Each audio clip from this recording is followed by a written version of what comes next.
Hey there, StarCraft fans! It's Falcon Paladin coming at ya with yet another edition of StarCraft 2 Legacy of the Void and an Into the Void, sent to me at falconpaladin@gmail.com with the subject of Into the Void. It's going to be a silver, bronze, or gold level replay, and we're going to examine it to see how these players can improve and have fun.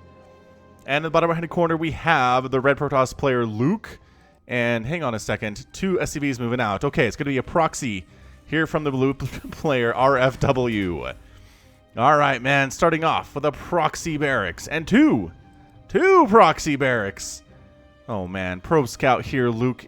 Every single Protoss player at the highest level probe scouts, and you should too.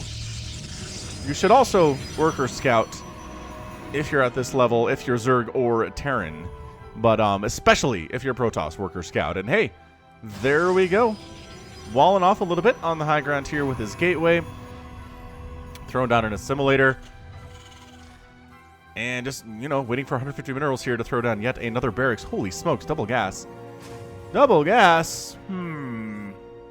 This feels like a Marauder play to me. Let's see if this works out. Let's see if this works out here for RFW at all. This can be really strong.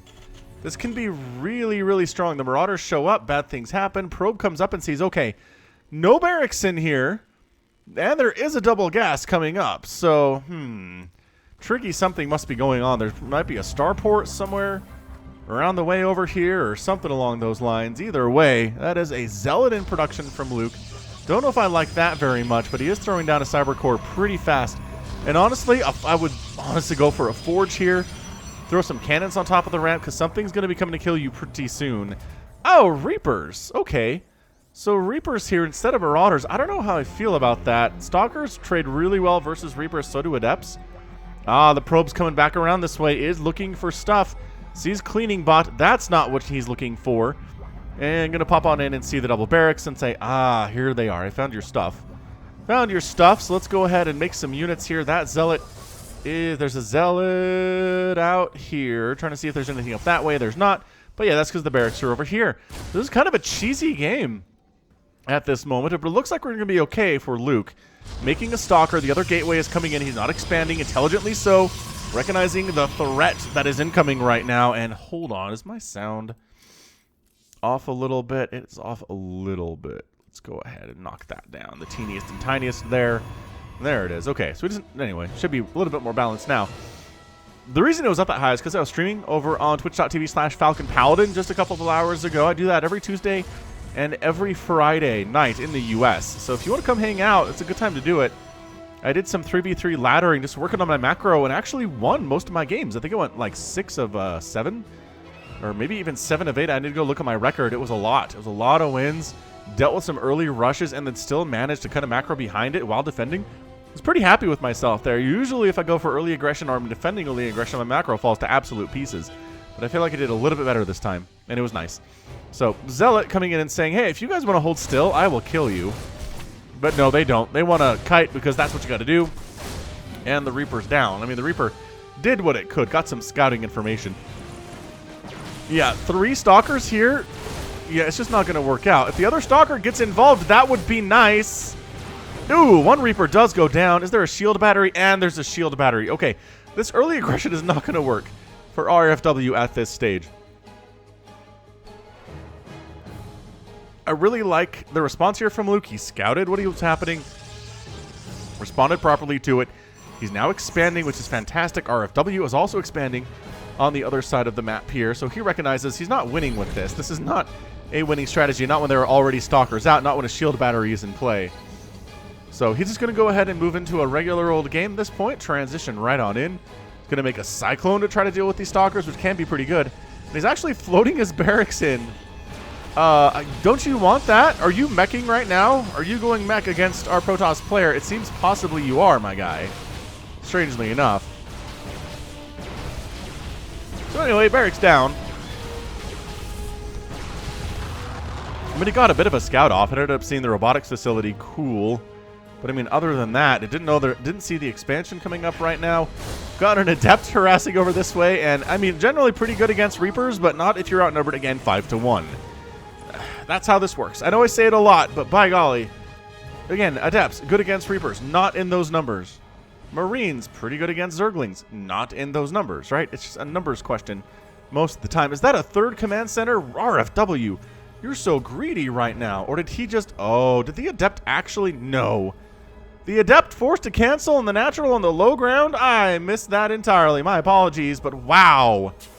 That's amazing. The Reapers were all over here hanging out, and then the Adept sneaks across the map, takes down the SCV, forces a cancel on the command center, and then he has to rebuild it inside of his main. Oh, that's so brutal. That's so good for Luke, though. Luke responding really well to this.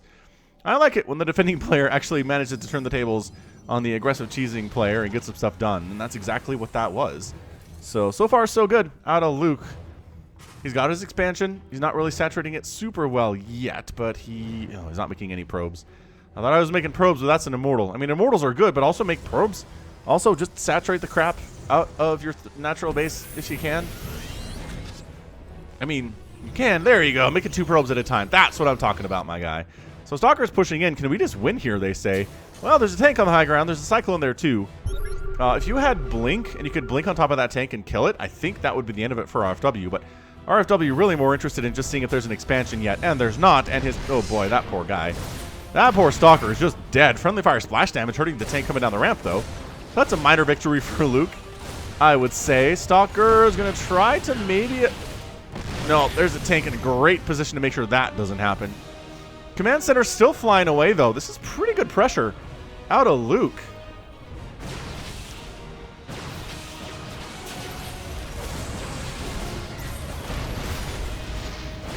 Yeah, I mean, so far so good. As long as he avoids taking tank fire and lock-on damage, which is not going super well for him.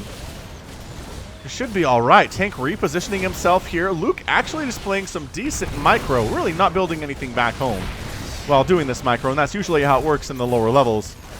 So Stalker gets 0 kills, but did a bunch of damage to the buildings, or this building in particular, in these units, and we'll call it good. He's actually using a mule to repair the Cyclone, so, Interesting use of a mule there. I like that you're repairing your unit, but use an SCV for that. Mules are too important for mineral gathering to use on that particular setup. So your immortals, great answer to the tanks. They really don't take a ton of damage from the tanks, and they also hurt them and kill them really fast too. So I like tanks, or I like the immortals versus these tanks. Really great marine production. Cyclone here. I mean, RFW really using all of his buildings pretty well, getting some Widow Mines in the mix. So I'm a big fan of Widow Mines, both against Zealots and against Stalkers. And against, I guess, tanks, if tanks want to roll over them, but that doesn't usually happen very much. Twilight Council on the way, going for a Forge for those upgrades here. Is Luke getting a Twilight Council up, additional Forge coming in.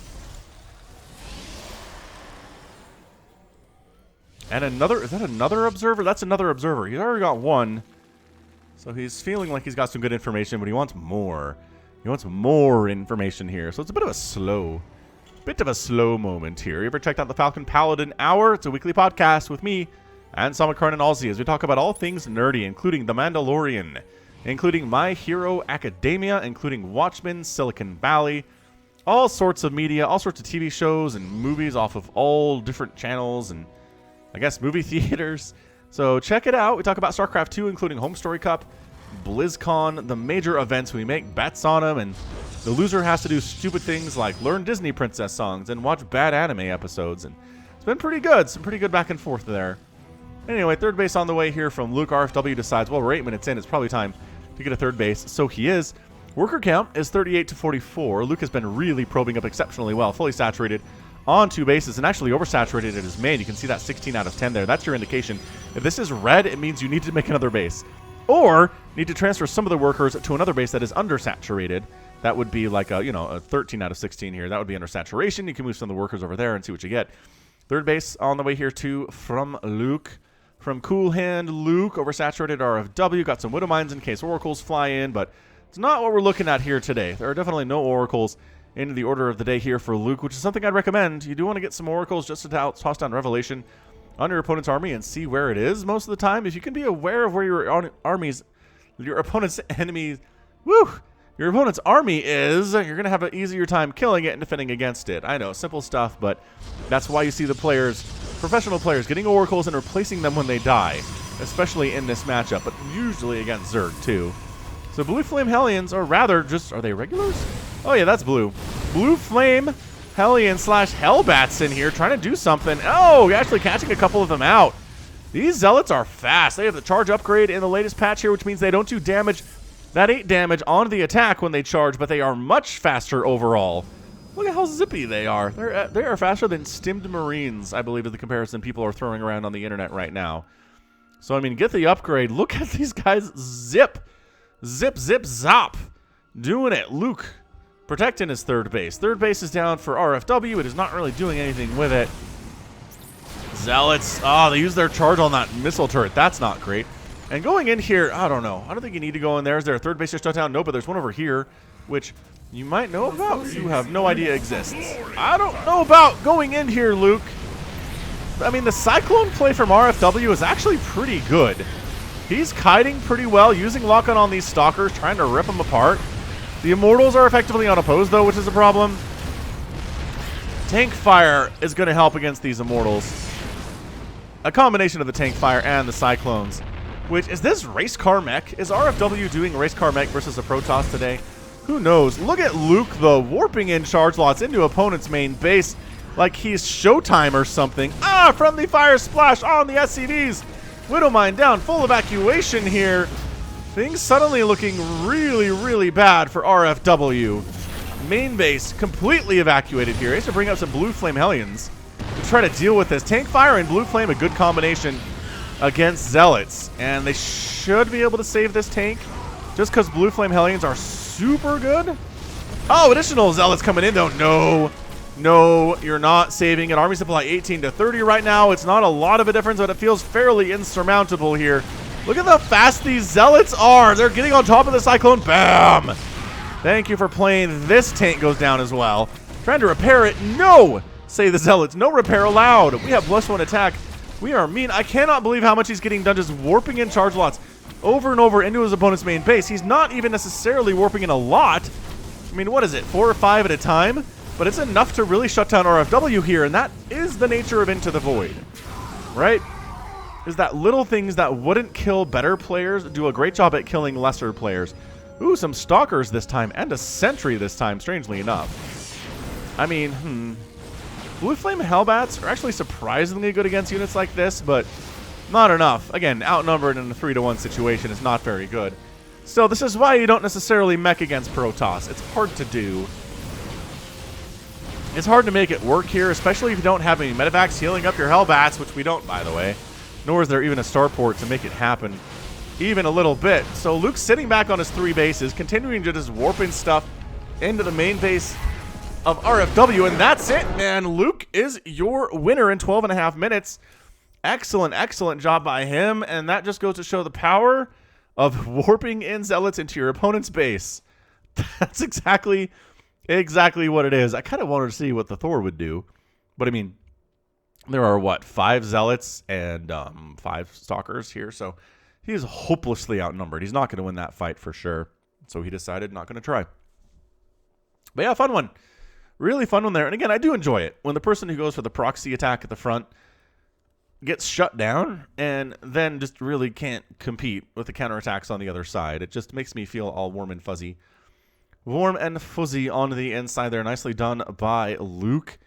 RFW, again, this is why you don't see this. This is why you don't see Hellbats and Thors and Widowmines and Hellions against Protoss. Just because Stalkers and Zealots and Immortals are all really good against that particular composition. Just, I mean, go traditional, man. Just go traditional Marine tank, Marine Marauder tank. Get some Vikings out there. Get some Liberators out there. You'll do a much better job against the composition that Luke was going for here, rather than trying to go for an interesting meching style. So pretty good stuff. Really enjoyed it. I like these lower games. They're very fun. Kind of a shorter one than usual this time. But that is okay. So end of the day here, resources lost. 7,300 for RFW and 6,900. 6,900 from Luke here. So he lost a bunch of stuff. But I mean, that's it. If you kill more, then you win.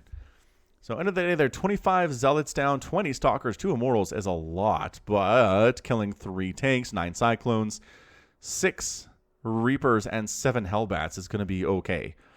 Right? Especially shutting down your opponent's main base. And again, if you see pros doing it, you should do it. Pros warp in charge lots into their opponent's bases all the time. and get a lot done with it. It's actually fairly impressive and fairly annoying for both Terran and Zerg to try to deal with that. So do it! Do things that pro players struggle with. That's my pro tip of the day. So that's going to be it from me. This has been Falcon Paladin, coming at you with yet another edition of StarCraft 2 Legacy of the Void and an Into the Void. Go ahead, hit that like button, hit that subscribe if you like what you saw and what you heard today. You can also catch me on Twitter, Facebook, Patreon, and Twitch, all at /Falcon Paladin. And until next time, as always, thank you so much for watching, and you take care of yourself. Broken and ashamed by what you have done. There is no redemption, and so you must run. And it's taken your heart and broken your soul. You cannot go back until you're made whole.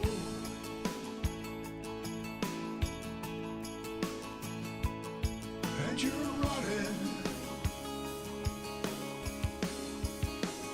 into the void.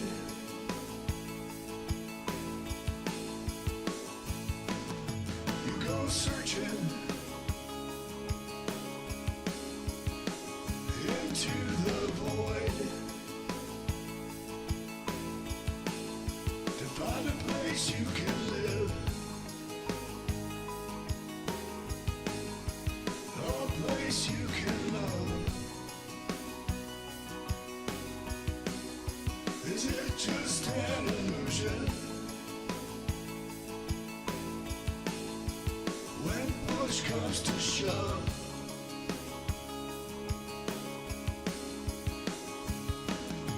there's a light upon you,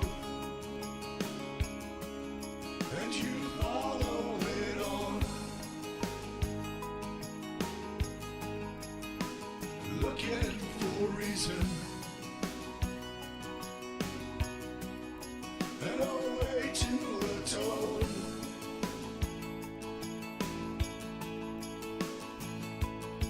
All around you,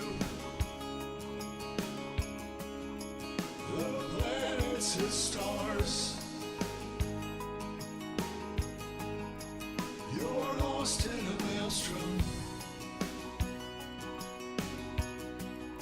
of a great new unknown.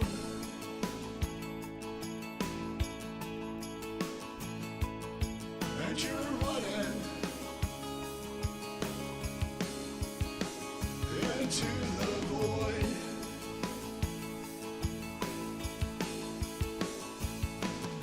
You go searching into the void to find a place you can live, a place you can love. Is it just an illusion? When push comes to shove,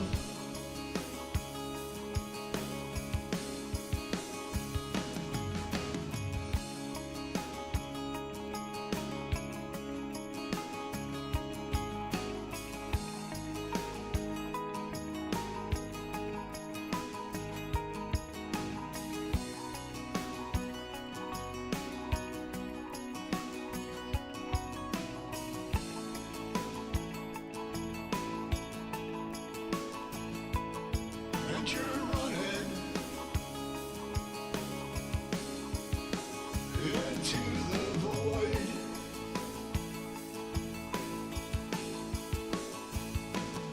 You go searching into the void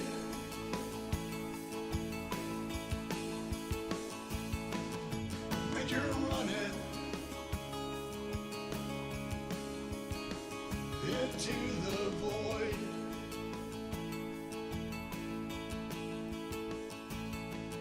You go searching.